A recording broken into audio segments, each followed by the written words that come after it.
எடப்பாடி பழனிசாமி பொதுச் செயலாளர் பதவியில் இருக்கிறது he was being tested. மொதல் 2 வருஷம் அவங்க பிரச்சனையை சரி சென்றதே முடிஞ்சு போச்சு. பிஜேபி அவங்க ஒரு சைடு தூபத்தை கிளப்பி விடுவாங்க. அண்ணாமலை கோச்சிங்னார். அண்ணாமலை தான் முதலமைச்சர் வேட்பாளர். அமித்ஷா அவருக்கும் மோடிஜிக்கு வேண்டி தான் கட்டுப்பட்டு இருக்கிறது நடக்கிறதே வேற. என்ன 234 தொகுதி கேண்டிடேட் போட்டு ஜெயிச்சிருவீங்க. எதிர்கட்சியாக இருக்கும்போது அரசியல் பண்ணுறது கடி. ஆளுங்கட்சியாக இருக்கும்போது என்ன பேசுனா அதிகாரி கேட்பாங்க. நம்ம கட்சிக்காரங்க சொல் பேச்சு கேட்க மாட்டோம். ஊராட்சி தலைவர் கெட்ட பேர் வருதுப்பா சொல் பேச்சு அதெல்லாம் பண்ண முடியாது. ஆட்சி முடியறதுக்குள்ள ஒன்றும் ஊராட்சி இருக்கணும் இல்லை நான் இருக்கணும் மொத்தமாக அள்ளி எத்தணும். ஐயா முதல்வர் சொல்லியிருப்பாரு அவருக்கு எதிர்கட்சி நினைச்சுலாம் பயமே பிரச்சனையோ கிடையாது. சொந்த கட்சிக்காரங்க நிறைய தலைவலியை கொடுத்துட்டாங்க. டிஎம்கே என்ன நினைச்சாங்கன்னா அதிமுக பிளவுபட்டு இருக்கு, பிரிஞ்சது தான் ஒட்ட மாட்டாங்கன்னு. டிடிவி உள்ள வந்தது ஒரு பெரிய கெயின் அதிமுக. பிஜேபி நயினார் வந்துட்டு முதலமைச்சர் வேட்பாளர் அதெல்லாம் இல்லைங்க, சீட்டு வாங்கி அதில் அதிக எம்எல்ஏ ஜெயிக்கணுன்ற அந்த மைண்ட் செட்டில் போயிட்டு ஜி பார்த்து ஏதோ செய்யுங்க, என்ன டெல்லியில் வச்சுக்கிறீங்களோ இல்லை இங்கேயே வச்சுக்கிறோம் நீங்கள் பார்த்து செய்யுங்க. கடந்த தேர்தல் வெற்றி விகிதாச்சாரம் 3-4% தான். ஜெயலலிதா அளவுக்கு வெற்றி இப்போ வருமான சந்தேகம் இருக்கு. ஆனா கிட்டத்தட்ட க்ளோஸா தான் போயிட்டு இருக்கு. விஜயம் இருக்கிறாரு, அதிமுக அவர்கள் நாம் தமிழர் கட்சியா இருக்கு. சண்டை வந்து டைட் ஆகும்போது அதிமுக களங்கண்ட கட்சி மற்ற வேட்பாளரை விட பெட்டர் சாய்ஸா இருக்கும்.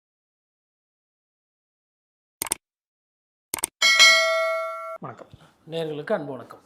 இப்போ பிரதான எதிர்கட்சியா அதிமுக இருக்கிறாங்க. அதிமுகவினுடைய கூட்டணி ஒரு பக்கம் வீக்கா இருந்துச்சு, அந்த என்டிஏ கூட்டணி. இப்போ டிடிவி தினகரன் வந்ததுக்கப்புறம் ஒரு பார்க்கும் பொழுது திமுக கூட்டணிக்கு என்னதான் திமுக கூட்டணி தொடர்ச்சியா 3-4 தேர்தல்களா வெற்றி கூட்டணியா இருந்த பொழுதுமே அவங்களுக்கு ஆப்போசிட்டா ஒரு நல்ல ஸ்ட்ராங்கான கூட்டணி இப்போ அமைச்சிருக்கதா தெரியுது. ஆனா இந்த 5 ஆண்டுகள், இப்போ கிட்டத்தட்ட 5 ஆண்டுகள் நிறைவு பெற போகுது. இந்த 5 ஆண்டுகள் அதிமுக மேல சிலர் வச்ச விமர்சனம் என்ன அப்படின்னா, அந்த விமர்சனம் இப்போ எனக்கே கூட சில நேரங்களில் தோணுச்சு, ஒரு ஆக்டிவான ஒரு எதிர்கட்சியா அவங்க செயல்பட்டாங்களா அப்படிங்கிறது ஒரு கேள்வியா இருக்கு.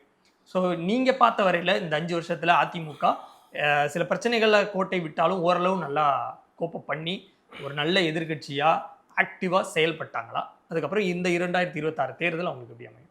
5 வருஷத்துல நீங்கள் பார்க்குறீங்க அப்படின்னு வச்சுக்கோங்களேன், கிட்டத்தட்ட 5 வருஷம்னு சொல்லிக்கலாம். இப்போ முடியும், அதான் முடிய போதே மாதம் தானே. மொதல் 2 வருஷம் வந்து அவங்களுக்கு வந்து அவங்க பிரச்சனையை சரி சென்றதே முடிஞ்சு போச்சு. அதாவது ஓபிஎஸ் அவர்கள் பிரியறாரு, அது பிரச்சனை. நீங்கள் வந்து உள்ளே வரீங்களா நாங்கள் போகிறீங்களா, ஒருத்தரை கட்சியை விட்டு நீக்கிறது, அவர் போய் வெளியில் போயிட்டு எடப்பாடி பழனிசாமி இருக்கிறவர்களும் அதிமுக ஜெயிக்கவே ஜெயிக்காதுன்னு அவர் ஒரு 10 நாள் சொல்லிட்டு இருப்பார். அப்போ ஆட்சியில் யார் இருக்கிறாங்களோ அவங்கள பற்றி பேசாமல் எதிர்கட்சியை பற்றி தான் பாதி நாள் விவாதம், பாதி நாள் பேசு பொருள் அதுதான். அதுக்கப்புறமா வந்து இது ஒரு சைடு போயிருந்ததுங்களா. அப்புறம் இன்னொரு சைடு பிஜேபி என்ன பண்ணோம், அவங்க ஒரு சைடு தூபத்தை கிளப்பி விடுவாங்க. அண்ணாமலை வந்து கோச்சிங்னார், அண்ணாமலை தான் முதலமைச்சர் வேட்பாளர், இபிஎஸ்ஸை தூக்குறாங்க, வேறு ஸ்கெட்ச் இறங்குறாங்க, டெல்லியிலேருந்து மந்திரவாதி டீம் இறங்குது அப்படின்னு அவங்க ஒரு 6 மாதம் 1 வருஷம் ஓட்டினாங்க. அப்புறம் அண்ணாமலையே ஒரு 6 மாதம் ஓட்டினார். நான் வந்து அமித்ஷா அவருக்கும் மோடிஜிக்கு வேண்டி தான் கட்டுப்பட்டு இருக்கிறது நடக்கிறதே வேறு. என்ன நடக்கிறதே வேறு, என்ன 234 தொகுதியில் தனியாக கேண்டிடேட் போட்டு ஜெயிச்சிருவீங்க 2026. அவரோட பிளானே அதுவாக தான் இருந்துச்சுங்கிற. பிளானும் இருக்கலாம், விஜய் சார் கூட தான் பிளான் இருக்குது. 234 ஜெயிச்சுட்டு அப்படியே பிரைம் மினிஸ்டர் ஆகிறதா. மக்கள் அதெல்லாம் பார்ப்பாங்கல்ல, யார் எவ்வளோ வடிக்கிறீங்க, எங்கெங்கே போகிறாங்க வராங்கன்னு அதெல்லாம் பார்ப்பாங்க இல்லைங்களா. அதனால் அவர் ஒரு சைடு பண்ணார். சரி, எதையோ தேர்தல் நேரத்திலலாம் சரி பண்ணனா ஒருத்தர் கெடு வச்சார், மார்க் ஆண்டனி மாதிரி. இன்னும் 10 நாளில் பொதுச் செயலாளர்கள் முடிவெடுக்க வேண்டும், அப்படி எடுக்காத பட்சத்தில் கட்சிக்காரர்களை திரட்டி நான் ஒருங்கிணைந்த ஒரு அதிமுகவை உருவாக்குவதுக்குன்னு சொல்லிட்டு டெல்லிக்கு போனார். உங்களுக்கும் டெல்லிக்கும் என்ன சம்மந்தங்குது? எதுக்கு ஆனாங்கன்னா ஃப்ளைட்டை பூச்சி போயின்னு வந்து டெல்லிக்கு. அவர் நம்ம டெல்லிக்கு போகிறார், முதல்ல ஃபஸ்ட்டு ஒன்று ஒழிக்கிறேன்னு சொல்லிட்டு நீனா எனக்கு 10 நாள் டைம் கொடுக்குறது, உங்களை ஒரு நாளில் பாஷாபாய் ஆண்டனி கூட சூடுன்ற மாதிரி மறுநாள் காலையில் முடிச்சு விட்டார். பதவியும் போச்சு, எல்லாம் அடிப்படை எல்லாமே போச்சு. இப்படி எடப்பாடி பழனிசாமிக்கு அவருக்கு வந்து பார்த்திங்கன்னா அந்த பொதுச் செயலாளர் பதவியில் இருக்கிறதே he was being tested. இப்போது ஒரு இடத்துக்கு காட்டுக்கு ஒரு மிருகம் ராஜாவாகுதுன்னா அந்த மிருகம் போனோன்னா நான் தான் ராஜா ஏற்றுக்காங்கன்னா எல்லா மிருகம் என்ன போனோம் சிரிக்கும் ஃபஸ்ட்டு. அப்புறம் ஒரு சில மிருகம் கேம் கேட்கும், ஒரு சில மிருகம் அடிக்கும், ஒரு சில மிருகம் எதிர்க்கும், அதெல்லாம் இருக்குது. அப்படியெல்லாம் முடித்து போராட்டம்லாம் பண்ணி பூரி அடி வாங்கி முடி ஒட்டி அப்புறம் தான் சிங்கம் கடைசியாக வந்து ஏஞ்சிங்கப்பா இப்பயாச்சும் ஒத்திருக்கீங்களாப்பா அப்படின்னு தான் நிற்கும். இது வந்து இந்த லயன் கிங் படமாக இருந்தாலும் சரி இயற்கை தான். அப்போ he was tested. Political party AIADMK தலைமை ஏற்றுக்கிற தகுதி இருக்கா அப்படின்ற அந்த போராட்டத்திலே 4 வருஷம் போயிடுச்சு. 1. 2வது கூட இருந்தவங்கலாம் வந்துட்டு அமைதி கேட்குறது. இப்போ உதாரணத்துக்கு சென்னையில் பார்த்திங்கன்னா அதிமுகவோட அந்த கட்சியினுடைய தன்மை பார்த்திங்கன்னா, தூய்மை பணியாளர்கள் போராடுவாங்க, பாஷாபாய் நம்ம ஆளுங்களை அடிக்கிட்டோம், நம்ம ஆளுங்களை அரெஸ்ட் பண்ணுறாங்க பிடிக்கிட்டோம். ஒரு எதிர்கட்சியாக அவங்க கூட போய் நிற்கணும் போராட்டம் பண்ணுறவங்களுக்குலாம் அந்த எண்ணமே இல்லை. இல்ல அது நின்னா என்ன கேள்வி வரும்னு வருது இல்ல, இவங்களே போன ஆட்சியில வந்து இப்ப 5 ஜோனுக்கு பிரச்சனைனா அவங்க 12 ஜோனை பிரைவேட்டுக்கு கொடுத்தாங்க. சரி, அப்போ எதுக்கு அறிக்கை ஒண்டி விடுறீங்க? அதையும் விடாதீங்க. ஏமாத்துறது தான் உங்க கொள்கை முடிவுன்னு ஆயிப்போச்சுன்னா மொத்தமா ஏமாத்திட்டு போங்க. சரி, எல்லாத்துக்கும் அப்படி தான் சொல்ல போறீங்களா? வேற பிரச்சனையே இல்லையா? சரி, எத்தனை ஆணவலைக்கு நீங்க போய் நின்னீங்க அங்க? சரி, ஆணவலை வந்து உங்களுக்கு செட் ஆகாது. அது வந்து மற்ற கட்சிகள் அதை வச்சு அரசியல் பண்ணுவாங்க, அவங்களுக்கு ஆதாயம். நீங்க அதை பண்ண அட்லீஸ்ட் லாஸ்ட்டுக்காச்சும் போய் நின்றுக்கலாம்ல. அஜித்குமார் கொலை வழக்குல ஒரு 2000 பேர் அதிமுக காரங்க போய் போலீஸ் ஸ்டேஷனை சுற்றி சுற்றி போராட்டம் பண்ணியிருக்கலாம் இல்லையா? ஏன் அப்படி கோட்டை விடுறாங்க? இப்ப அதுலயாவது ஒரு காஸ்ட் பேஸ்டு ஓட்டை வச்சு சிலர் கொஞ்சம் சேஃப் கேம் ப்ளே பண்ண வேண்டிய கட்டாயம் ரொம்ப இருக்கு. கரெக்டான கேள்வி கேட்டீங்க. அம்மையார் ஜெயலலிதாவாக இருந்தால் பயந்து போய் பதவி போயிடும் அப்படின்னு சொல்லி பயத்தில் வேலை பார்த்துருப்பாங்க மாவட்ட செயலர். இபிஎஸ்ஸை பொறுத்தவரை இவர் நம்ம கூட இருந்தவர் தானே, இப்போ பொதுச் செயலர் ஆகிட்டார், அதனால் பார்த்துக்கலாம், அதெல்லாம் பண்ணிக்கலாம் அப்படின்னாங்க. ஒரு வாட்டி இவர் பதவியில் உக்காண்டாருன்னா அதுக்கப்புறம் ஆட்டோமேட்டிக்காக எல்லாம் கரெக்ட் ஆகிடும். வேலை இப்போ தான் ஒரு மாவட்ட செயலராக மாற்ற ஆரம்பிச்சிருக்காங்க இல்லையா? இன்னும் நிறைய பேர் மாற்றுவாங்க. அதிமுக ஜெயிக்குதோ தோக்குதோ மாவட்ட செயலாளர் மாற்றம் என்பது உறுதின்ற மாதிரி அங்கே இருக்கவங்க பேசுகிறேன். ஏன்னா நிறைய பேர் வந்து என்ன பண்ணுறதுன்னா, இப்போ கூட ஏதோ 20 நாளைக்கு முன்னாடி கூப்பிட்டு செம்ம டோஸ் விட்டு அமிச்சாராம்.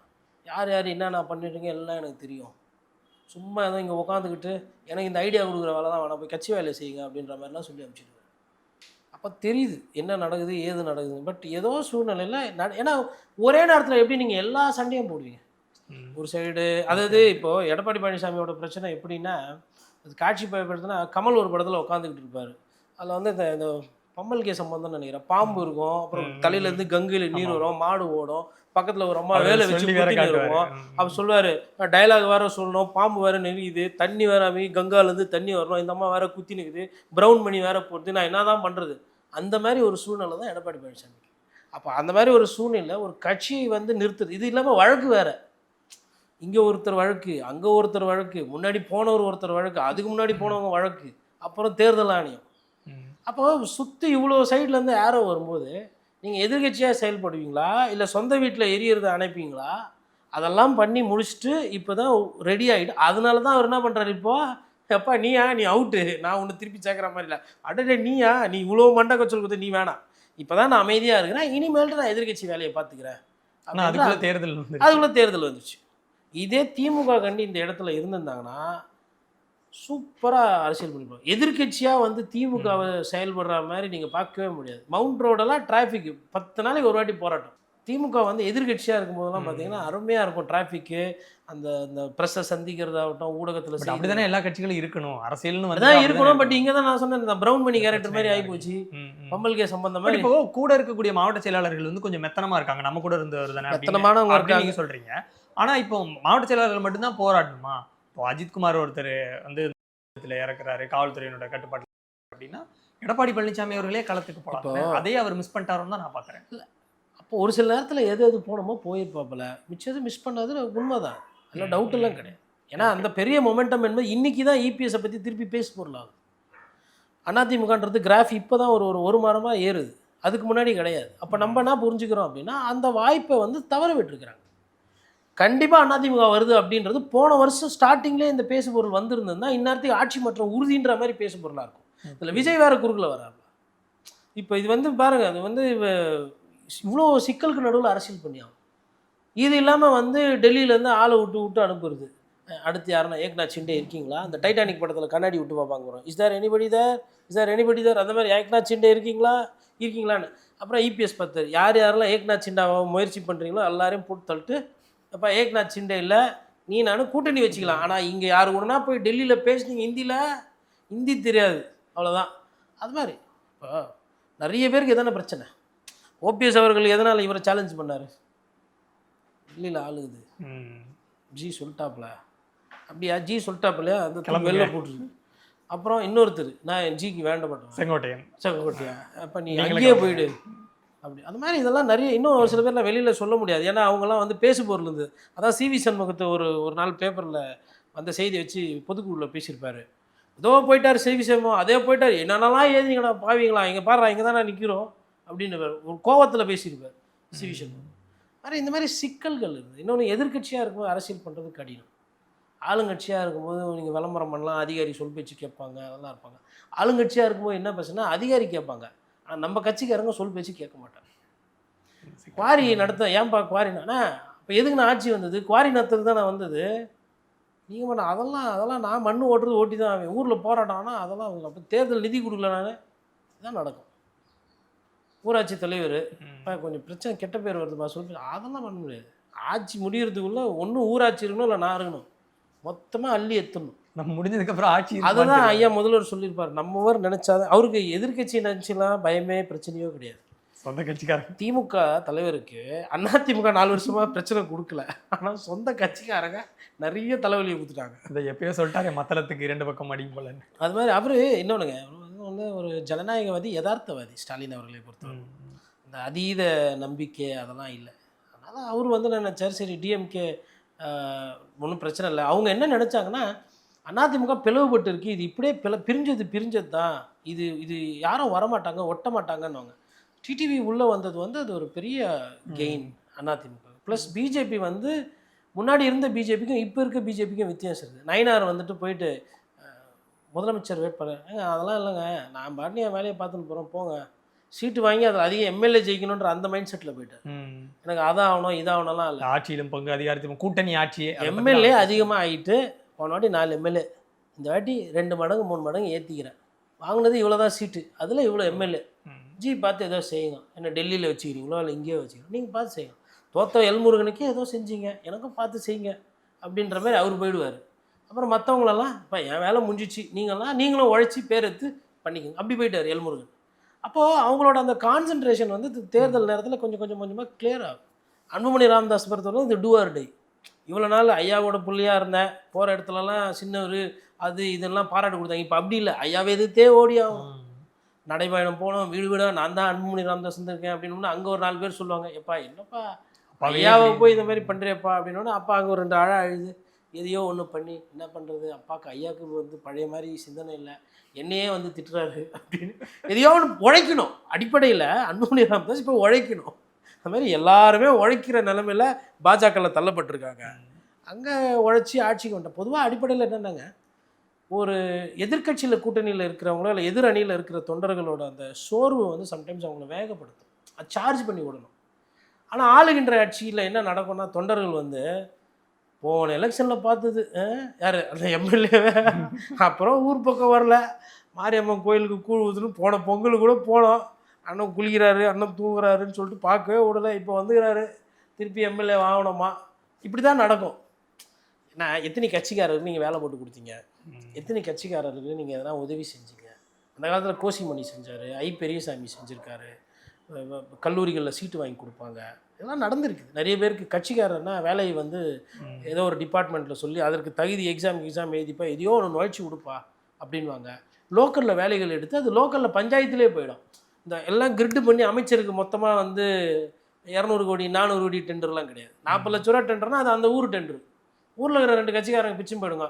அப்போ ரோடும் ஒழுங்காக ஓரளவுக்கு வரும், ஒரு சில நேரத்தில் திட்டங்களும் சரியாக இருக்கும். அது வந்து இப்போது ஒரு சிக்கல். இப்போ அதிமுக தான் அந்தந்த கூட்டணிக்கு தலைமை அப்படின்னு ஆயிடுச்சு. அவங்க ஒரு ஸ்ட்ராங்கான கூட்டணியை உருவாக்கி இருக்கிறாங்கிறது திமுகவே வந்து டிடிவி தினகரன் உள்ளே வந்ததுக்கப்புறம் அதை கன்சிடர் பண்ணுறாங்க. என்னடா சேர்ந்துட்டாங்களே நமக்கு டஃப்பாக இருக்கும்னு நினைக்கிற அளவுக்கு வந்துட்டாங்க. ஸோ 2026 இப்போ வரப்போகிற எலெக்ஷனில் என்டிஏவோட பெர்ஃபார்மன்ஸ் எப்படி இருக்கும், இல்லை அதிமுகவோட பெர்ஃபார்மன்ஸ் எப்படி இருக்கும்? இல்லைங்க, என்டிஏ ஆட்சியை பிடிக்கிற அளவுக்கு இப்போ அவங்களுக்கு ஒரு ஸ்டேச்சர் தெரியுதா?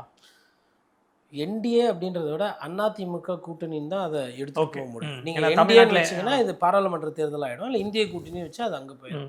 அப்போ நம்ம இங்கே என்ன புரிஞ்சுக்கிறோம் அப்படின்னு பார்த்தீங்கன்னா, கடந்த தேர்தல்லையே வந்து வெற்றி விகிதாச்சாரம் 3-4% தான் இருக்குது. அப்போ வாக்கு விகிதாச்சாரம் எண்ணிக்கைன்னு பார்த்தீங்கன்னா 2-2.5 லட்சம் ஓட்டு தான் முன்ன பின்ன அதிமுக திமுக. இது இந்த தேர்தல் இல்லை, கடந்த கால தேர்தலையுமே வந்துட்டு திமுக ஜெயிக்கும் போது பார்த்தீங்கன்னா ஒரு பெரிய இமாலய வெற்றியை நோக்கி போனது கிடையாது. அதிமுக அம்மையார் ஜெயலலிதா காலத்தில் ஜெயிக்கும் போது பார்த்தீங்கன்னா அதிக வெற்றி. அம்மையார் ஜெயலலிதா அளவுக்கு அந்த வெற்றி இப்போ வருமானா எனக்கு அதில் சந்தேகம் இருக்குது. பட் ஆனால் அதிமுக வந்து இப்போ கிட்டத்தட்ட க்ளோஸாக தான் போயிட்டுருக்கு. ஒரு எதிர்கட்சியாக வந்து அந்த அந்த 3-4% கேப் இருக்குது பார்த்தீங்களா, அதை வந்து பில்ட் பண்ணுவாங்க. அது ஏன் அது நடக்கும்னா, இளைஞர்களோட வாக்கு பெரிய அளவுக்கு அதிமுகவுக்கு இல்லை அப்படின்றது நிதர்சனமான உண்மையாக நான் நினைக்கிறேன். கட்சிக்காரங்களை கேட்டால் ஒத்துக்க மாட்டான், எங்களுக்கு இல்லை, நான் பார்க்குற வரையிலும். ஆனால் அதை எங்கே எடுத்துன்னு போகிறாங்கன்னா, அது திமுக அறுவடை பண்ணணுன்ட்டு தான் லேப்டாப்பு 1000 ரூபா நான் முதல்வன் புதல்வன் எல்லாம் ஸ்கீம்லாம் கொடுத்தாங்க. அது கட்சியில் என்ன பண்ணாங்க, வாங்கின பசங்கள்லாம் வந்துட்டு லேப்டாப்பில் இவர் ஃபோட்டோ அமைச்சு விஜய் ஃபோட்டோ வச்சுக்கிறாங்க. அப்போ திமுகவோட ஓட் பேங்க்லேருந்து அவர் கை வச்சு எடுக்கிறாரு நிறைய vote. அது சிக்கல் திமுக. அப்புறம் ஆட்சி அதிகாரத்தில் அவங்க இருக்கிறதுனால ஆட்சியாளர்கள் மீது கூட கோவம், அதை யார் அறுவடை செய்யுது? அதில் விஜயம் இருக்கிறாரு, அதிமுக இருக்காங்க, நாம் தமிழர் கட்சியும் இருக்காங்க. அப்போது இது வந்து அந்த சண்டை வந்து டைட் ஆகும்போது அதிமுக களங்கண்ட கட்சி, வேட்பாளர்களோட அந்த நல்ல வேட்பாளர்கள் போடுறது, இல்லை அங்கே தேர்தல் நேரத்தில் யுக்திகள் செலவு பண்ணுறது, அதெல்லாம் பார்க்கும்போது அவங்க அந்த வேட்பாளர் வந்து மற்ற வேட்பாளரை விட பெட்டர் சாய்ஸாக இருப்பான். ஓகே. திமுக வர்சஸ் ஏடிஎம்கேன்னு வந்து 2 வேட்பாளரும் டைட்டாக போடும். இப்போ டெல்டாவில் போன வாட்டி 4 இடம் தான் அதிமுக ஜெயிக்குது மொத்த டெல்டாவில். நாகப்பட்டினம் ஓஎஸ் மணியன் முன்னாள் அமைச்சர், நன்னிலம் காமராஜ் முன்னாள் அமைச்சர், விராலிமலை விஜயபாஸ்கர் முன்னாள் அமைச்சர், தஞ்சாவூர் ஒரத்தநாடு முன்னாள் அமைச்சர் வைத்திலிங்கம். ஆனால் வைத்திலிங்கம் வராருன்னு சேர்த்துக்கிறாங்களே. நேரு இருக்கார், மகேஷ் இருக்கிறாரு, ரகுபதி இருக்கிறாரு, அதுக்கப்புறம் மெய்யநாதன் இருக்கிறாரு, அதுக்கப்புறம் கலைஞரே அந்த ஊர் தான், திருவாரூரே நீங்கள். அதுக்கப்புறம் இவ்வளோ பேர் இருந்தோம், 5-6 அமைச்சர் கிட்டத்தட்ட அந்த அந்த டெரெயினில் வருவாங்க. நீங்கள் இன்னும் இந்த சைடு கடலூர் எல்லாம் சேர்த்திங்கன்னா எல்லாமே டெல்டா தான். கடலூர்லேயுமே ஒன்றும் பெருசாக, கடலூர் டவுன்லேருந்து எடுத்து பார்த்தீங்கன்னா டிஎம்கேக்கு தான் நல்லா இருந்தது. அப்போது கடலூரில் ஒரு பகுதியும் டெல்டாவில் வரும். இவ்வளோ இருந்தோம், ஒரே அந்த ஒருத்தர் வந்தாலும் சேர்த்துக்கிறோம் அப்படின்னா என்ன அர்த்தம்? அந்த தொகுதியை கன்ஃபார்ம் பண்ணோம். ஒருத்தநாடு கை விட்டு போயிடக்கூடாது, ஒருத்தநாடும் ஜெயிக்கணும். அப்போ என்னன்னா லூஸில் விட்டால் போயிடும்ன்ற அந்த புரிதல் வந்து அவ்வளோ தூரம் நெக் டு நெக் தான் வரப்போகுது இந்த தடவை. அந்த மாதிரி தான் இருக்கும், நெக் டு நெக்காக தான் இருக்கும். அப்படிலாம் யாரும் வந்து மொத்தமாலாம் ஆட்சிலாம் பண்ண முடியாது. அதாவது மொத்தமாக இந்த சென்ஸ் இப்போ 2021 தேர்தல் முடிவு எடுத்துக்கிட்டோம் அப்படின்னா இங்கே 115க்கு மேலே சீட்டு, இப்போ அதிமுக பார்த்தீங்கன்னா ஒரு 75 சீட்டு இருந்தாங்க. இதை விட அதிகமாக தான் இந்த தடவை எதிர்க்கட்சி இல்லை, அதிமுகவுக்கு வந்து கண்டிப்பாக வந்து அவங்களோட வாக்கு எண்ணிக்கை வந்து கூடும், வாக்கு எண்ணிக்கை கூடும், சட்டமன்ற தொகுதிகள் கூடும். அது ஆட்சி மாற்றத்துக்கு போய் ஆட்சியே மாறுமா? போன வாட்டி 75 விட கூட தான் வரும், குறையறதுக்கு வாய்ப்பு இல்லை. என்ன காரணம்னா அவங்க கூட்டணி அமைச்சிருக்கிறாங்க, இன்னொன்று எதிர்கட்சியாக இருக்கிறாங்க. எதிர்கட்சியாக இருக்கும் மக்களோட அனுதாபம் அவங்களுக்கு கிடைக்க வாய்ப்பு இருக்குது. இன்னொன்று தலைமையெல்லாம் பிரச்சனை கிடையாது, இப்போ ஒரே தலைமை தான். அதாவது மொத்த இடமும் வந்து இபிஎஸோட ஆட்கள் வேலை செய்யணும், பாதி இடம் வந்து இவரு டெரேனு அவரு டெரேனு அப்படி கிடையாது. ஸோ அதை வந்து என்ன ஆகுனா கட்சியை வந்து இன்னும் வேகப்படுத்தி விடும். இன்னொன்று பிஜேபி வந்து முன்னாடியை விட இன்றைக்கி பிஜேபி வளர்ந்துருக்கு. அண்ணாமலை அவர்கள் மீது 1000 விமர்சனம் இருந்தாலும் சரி, எல்முருகன் வந்து இங்கே ஜெயிக்க முடியலனாலும் சரி, அவர்கள் போன்றவர்கள் கொஞ்சம் கொஞ்சமாக வேலை செஞ்சு அவங்கவுங்க தகுதிக்கு என்னென்ன பண்ண முடியுமோ அதை பண்ணி விட்டுட்டு தான் போயிருக்கிறாங்க. அதே மாதிரி இவர் நயினாரும் சரி கிரவுண்டடாக வேலை பார்க்குறாரு. அப்போ இதெல்லாம் பண்ணும்போது, இதெல்லாம் வேலைகள் நடக்கும் பொழுது, இன்னொன்று ஏசி சண்முகம் போன்றவர்கள், அதுக்கப்புறமா வந்து உங்களுக்கு இவர் ஐயா பாரிவேந்தர் போன்றவர்கள், நிறைய சிறிய சிறிய கட்சிகள், அவங்க வந்து சிறிய கட்சிகள். ஆனால் அந்த தொகுதியில் அவங்க வேட்பாளர் போடுறாங்கன்னும் போது அவங்க வந்து கண்டிப்பாக நல்லா செலவு பண்ணி நல்ல நல்ல வேட்பாளர்கள் போட்டு அந்த இடத்த நல்லா டைட் பண்ணுறதுக்கு வாய்ப்பு இருக்குது. கூட்டணி அந்த பலன்றது சிறிய கட்சிகளாக இருந்தாலும் இந்த வாட்டி வந்து அவங்களுக்கு அது பெட்டர் ரிசல்ட்ஸ் கொடுக்குறதுக்கு வாய்ப்பு. ஓகே, நன்றி. நன்றி.